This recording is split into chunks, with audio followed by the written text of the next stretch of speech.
Hello, I'm Richard Ridge for BroadwayWorld. Laura Linney and Cynthia Nixon are returning to Broadway in Manhattan Theatre Club's new production of the Lillian Hellman classic, The Little Foxes. What makes this production extra special is that Miss Linney and Miss Nixon will be switching out playing the roles of Regina and Birdie.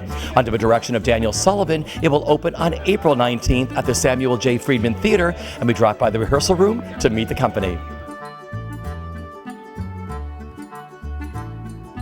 When I got the call and they said, would you like to do it? All you had to say was one of those names that are involved, and I was in, but not to mention all of them. It's been awesome.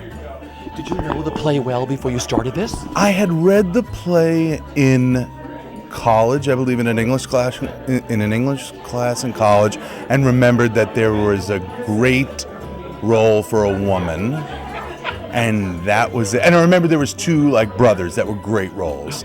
And that's all I remembered. But it was like a no-brainer. I didn't even have to read it. When Dan Sullivan said, do you want to do this? I said, yes. Okay, now who do you play? Okay, I play Oscar Hubbard.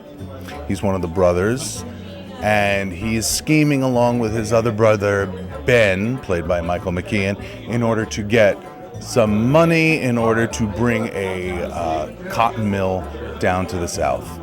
Talk about who you play. I'm playing Horace, Regina's husband, who's ill, with a heart condition, facing death, and who, because he comes home with a newly awakened conscience, social conscience, and desire to do the right thing and end on the right side of things, really basically throws a monkey wrench into the family plot. And so, but it's a beautiful part, beautifully written, as all the parts are in this play.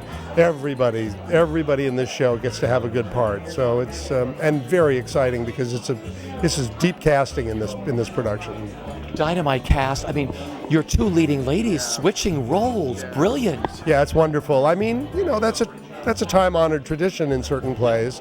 I did it once with John Rubinstein in Arms and the Man, and they're going to be wonderful and completely different in the best kind of way, and they're both wonderful, wonderful people as well. So we're so far having a good time. The best part of the rehearsal process for those of us who aren't switching is we get double the rehearsal time in the room, so there'll be no excuse for us. I'm very excited. I was just minding my own business on the set in New Mexico, and my manager says, would you like to do The Little Foxes? Dan Sullivan is directing, Cynthia Nixon, Laura Linney are in it, and you play the role of Ben. And it was already my favorite part in the play. My favorite male part. They're not going to even think about me as Regina or Birdie. Matinees? No. So, and I had seen Brian Murray play it with Stockard Channing in Stockard Channing's production, and that was the part I wanted to play. So it was like a water balloon going off. It was fabulous, and I went out over the set. He's like, I'm going to snap this up, guys. I got to get to New York. I'm going to Broadway. That's right. Ben, what a great role. What do you love about him? Well, I'm very different than Ben because I don't understand money and I don't care about money, but I'm fascinated by it. I've seen The Big Short 3 times. I have no idea what it's about, but it's fascinating to me, the way that money oils things and moves things. And this is on a much smaller scale. In 1900, if you were a Southerner with a small fortune, all you wanted to be was a Southerner with a huge fortune. And I think he's just one of those guys who wants to die with the most toys. No kids, no wife. It's all about him.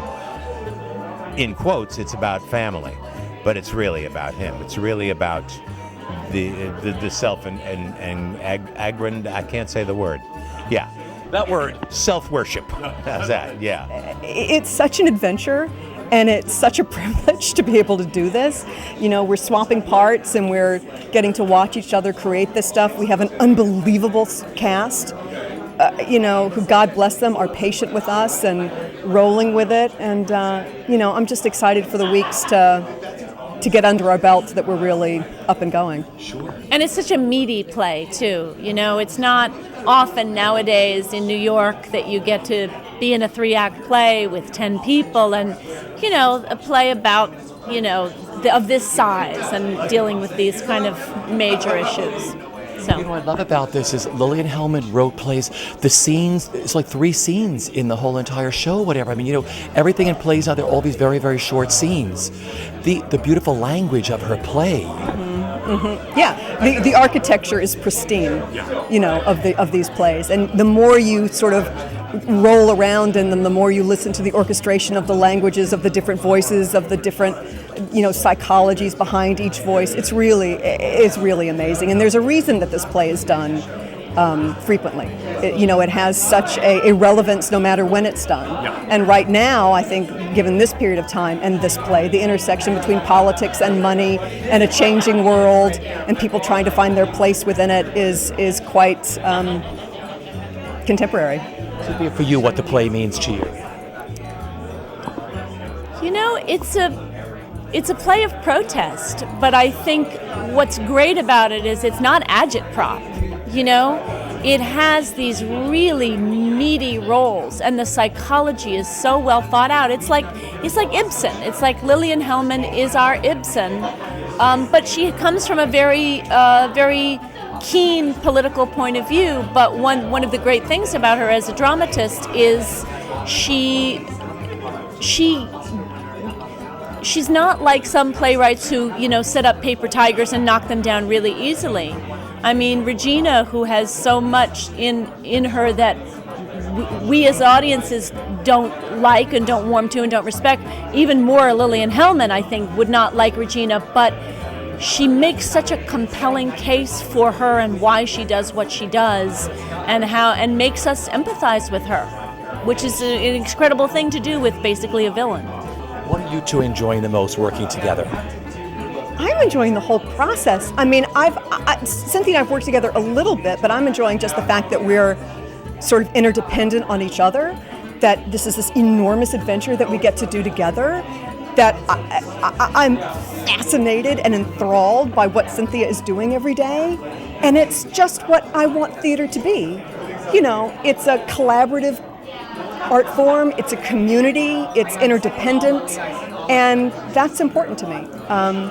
So it's really just this wild adventure that we both get to do. I mean, one of the funny things about this situation is these two characters don't have that much interaction. Yeah. Often when you do this, you really get to, we're acting some, but not a lot. But what's great for me, I do a scene, I do an act, I'm totally lost. I'm like, I don't know. Oh well, Laura's gonna do it now, and I'm gonna understand it now.